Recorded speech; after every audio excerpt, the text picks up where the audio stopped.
Hello, girlfriend. This is Eve Christoph, your Love Life Muse, and I'm here to talk to you about why it is you think you keep choosing the wrong guy. Such bad guys. Why do I do this? Why don't I choose somebody who's more at my level, right? Maybe you're asking yourself this, and I want to just reassure you, and maybe it's reassurance, maybe it's not, but it's not your fault, okay? Basically, men on the planet right now are in a major evolution.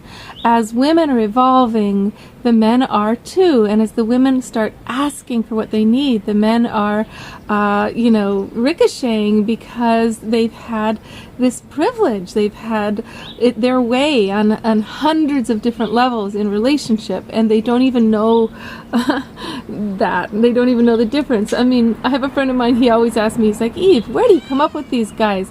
The stories on your videos, they're horrible. And I say to him, no, these are all great guys. They're great guys. It's just that I am very open about different kinds of cultures, different kinds of economic stratospheres, and different kinds of people. And what I find is that in every single culture, in every new kind of guy, there's a different kind of machismo. So I think I'm getting away from the guy who criticizes me negatively, and I find a guy who opens doors graciously but wants to control me. And then I get away from the guy who wants to control me and open doors, and I find a guy who just wants everything on his terms and is furious if I ask for something for myself. Because the machismo, the male privilege, looks different in different cultures and in different family constellations, and you're going to keep coming up against it. So the thing is, nothing wrong with who you're choosing. The job is a planetary job, and we can't get away from it, all right? So, but some people are more evolved than others, and a lot of people are happy to learn quickly if we can express from our heart in a loving and clear way that's without shaming that man or blaming the man. So it's tricky because we're pent up, right? We're furious from so many different experiences of being just not treated with equality, that we can explode at the nicest, sweetest person who is actually doing better than everyone else. I've noticed that I'm asking for what I need, and I am getting, men get pretty upset when you really ask for what you need. The main response I notice guys have is they're like, that's monetary, or that's like a prostitute. You're asking for exchange. How dare you do that? That makes you just a hoe. So what? The guy gets everything he wants, and as soon as we ask, we're prostitutes. We're how dare we? We're supposed to give unconditionally with nothing that we want. But what about the prostitute? I mean, think about it. She's at least getting something she wants for her life on her terms. She can do what she wants with that money. Now, I've noticed for myself that my own bottom line for being turned on, and the question is, it's about your turn on. So are you getting what gives you enough juice to be turned on to the guy? Because that's what he wants. He wants you turned on, right? So what is your turn on? Mine has to do with creativity, high level of creative collaboration with me in some way makes me super hot and turned on. So what am I going to do? Am I going to sleep my way to the top, Well,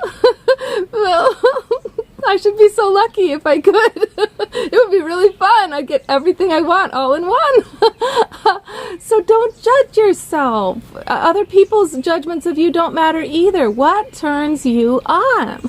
A girlfriend of mine says that she's really, really psychic, and she was given this amazing vision one night, and she could see that every single person has one inextinguishable need. Their inextinguishable need, this is Cynthia Miller, by the way, she's so psychic, you should just talk to her if you want to know your inextinguishable need. And that inextinguishable need is different for every single person. It's not the same. It's not like the 5 elements or the Enneagram. It's actually a super specific for every single person. You need a psychic like her to be able to really see the clear thing in you that makes everything work. for me, it's creativity. It's high level creativity for all my creative passion to be met and supported in some amazing way. That turns me on. And for another person, it might be actually being financially supported. That turns them on. Or for another person, being fathered. It is, in a fatherly way. That's what turns them on. Don't judge yourself, okay? Whatever your turn on is. For another person, it might be something like intellectual conversation. So these are specific things for you to notice about yourself, and then feel fine about asking for what turns you on. And, just let the person know, I like mine is helpful in that it works for creative passion, so it can be writing or singing or music or, painting, any way that the person meets me there and joins me. So this is the other thing.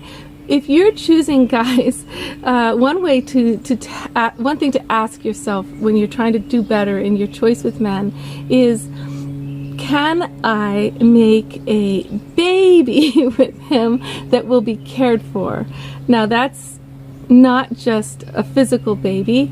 If you want to have children, that would be a great question to ask.